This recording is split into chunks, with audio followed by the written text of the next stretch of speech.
আমাদের ভাই লুৎফুর রহমান ফরাইজি উনি সাইদাবুল আলম মওদুদী রাহিমাহুল্লাহর ব্যাপারে উর্দু কিতাবটা না দেখে, মানে ওনার নিজের কিতাব না দেখে একটা বাংলা অনুবাদের উপরে নির্ভর করে উনি কথাটা বলে দিয়েছেন।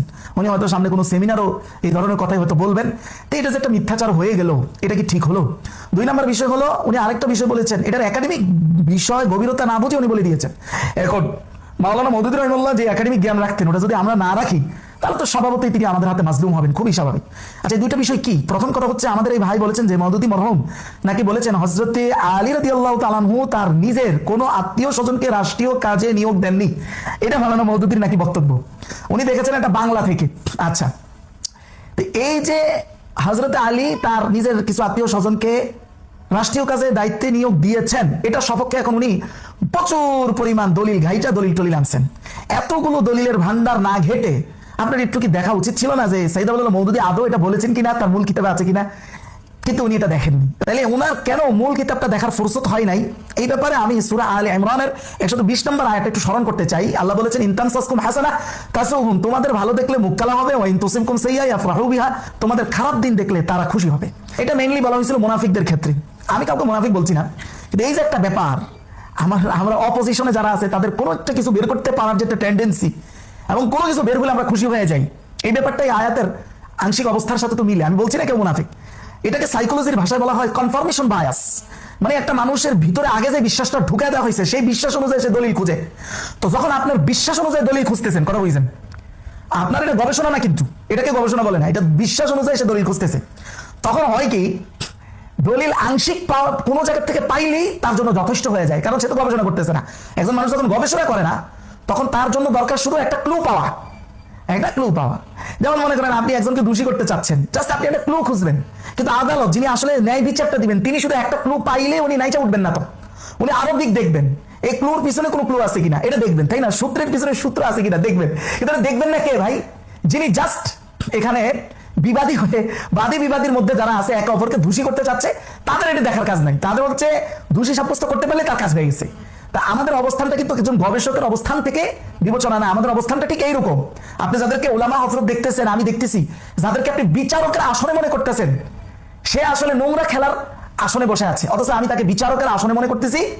তো বিচারক নিজেই যখন দুষ্ট হবে, তখন পরিস্থিতি কি হবে বুঝেন? উনি বাংলা থেকে দেখছেন হযরতে আলীর কথা লেখা আছে, তো বাংলাতে যিনি লিখেছেন এটা ওনার অনুবাদের ভুল। মূল কিতাবে স্পষ্ট যেটা দেখেন, স্পষ্ট স্ক্রিনে দেখেন, এই হযরত আলীর জায়গায় सैयद मौदूदी मूलत बोले हजरत अबू बकर ने अपनी जमाना खिलाफत में अपनी कबीले और खानदान के किसी शख्स को যে হযরত আবু বকর ওনার খেলাফতের সময় নিজের খানদানের কাউকে রাষ্ট্রীয় দায়িত্ব দেন নাই, তাহলে এটা আলীর কথা না আবু বকরের কথা? আবু বকরের কথা। এখন আপনি বলবেন যে তো অনুবাদকের ভুল, নিশ্চয়ই অনুবাদকের ভুল, কিন্তু অনুবাদে তো এরকম অনেকেরই ভুল হয়। আমি কয়েকদিন আগেই তো দেখাইলাম মাওলানা আবু তাহের মিসবাহ হাফিজাহুল্লাহ উনি ফতোয়া আলমগীরের অনুবাদ করতে স্পষ্ট, তো এই একদিন না 2 দিন আগের আলোচনায় দেখাইলাম যে স্পষ্ট তিনি একটা জায়গায় অনুবাদ করতে এমন ভুল করে ফেলেছেন, পুরো ফতোয়াটা উল্টে গেছে, ফতোয়া উল্টে গেছে। তো এইরকম অনুবাদকের ভুল হওয়াটা খুবই স্বাভাবিক, এটা অস্বাভাবিক কিছু না। কিন্তু আপনি একজন গবেষক, কিভাবে আপনি ডিটেল দেখলেন না?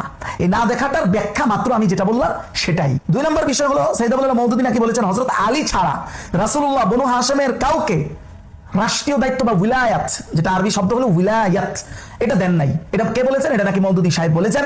এবার উনি শত দলিল আইনা বলছেন যে না, রাসূলুল্লাহ সাল্লাল্লাহু আলাইহি ওয়াসাল্লাম এই রাষ্ট্রীয় দায়িত্ব বনু হাশেমের মানে ওনার বংশের আরো লোককে দিয়েছেন, আলী ছাড়াও।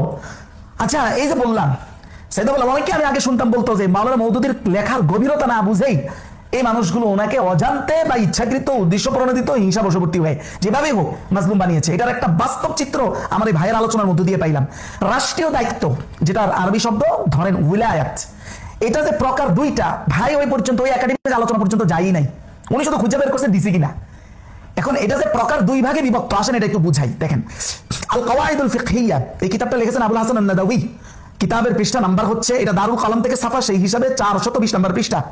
স্পষ্ট লেখছে আল উলায়াতুল খাসসা আকওয়া মিন মিনাল উলায়াতিল আম্মা। উলায়াত রাষ্ট্রীয় দায়িত্ব, বিভিন্ন দায়িত্ব দেওয়া, এটা 2 ভাগে বিভক্ত। একটা হলো উলায়াতে খাসসা, আরেকটা হলো আম্মা, বিশেষভাবে স্থায়ীভাবে দায়িত্ব দেওয়া, আরেকটা হলো সাময়িকভাবে আমভাবে দায়িত্ব দেওয়া। এবার ওরা বলতেছেন খাসভাবে যে দায়িত্ব দেওয়া, এটা অনেক শক্তিশালী আম দায়িত্ব থেকে, আম মানে ব্যাপক।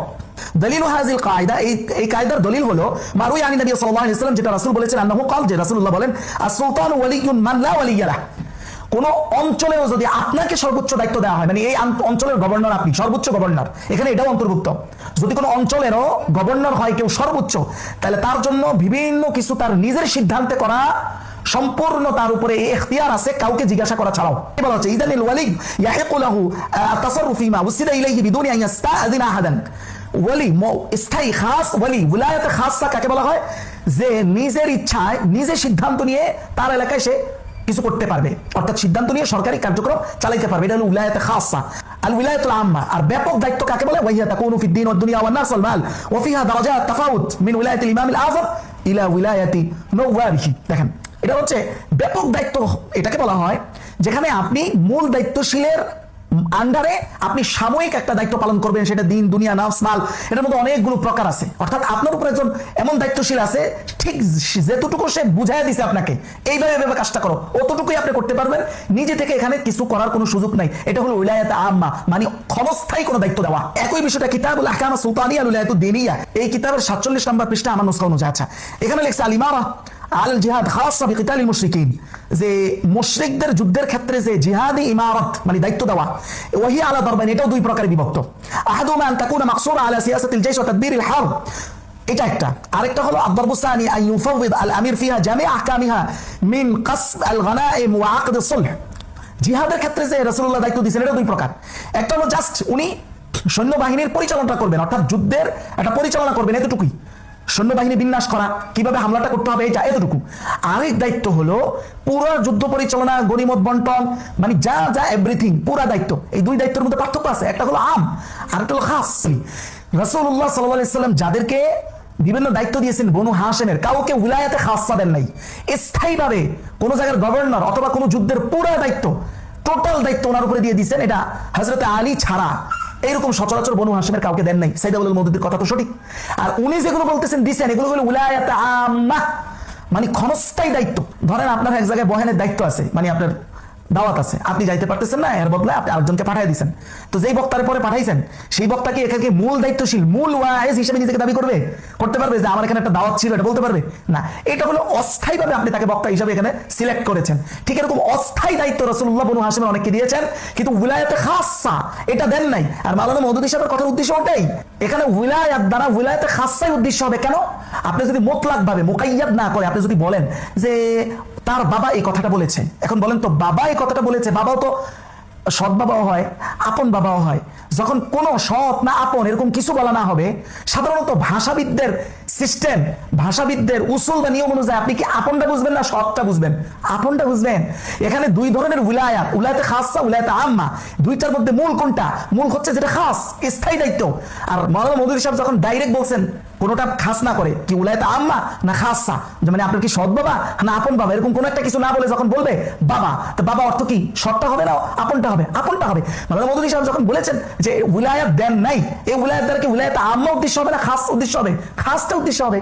এই জন্য বারবার বলি, ওই যে অনেকে তেমনি শুনতাম যে এদের গভীরতা না বুঝার কারণে বরং মাওলানা মওদুদী হোসট খাই নাই, বরং আমরা মাওলানা মওদুদীর জ্ঞানের কাছে একদম 100 বছর সিট্টায়া হোসট খাই।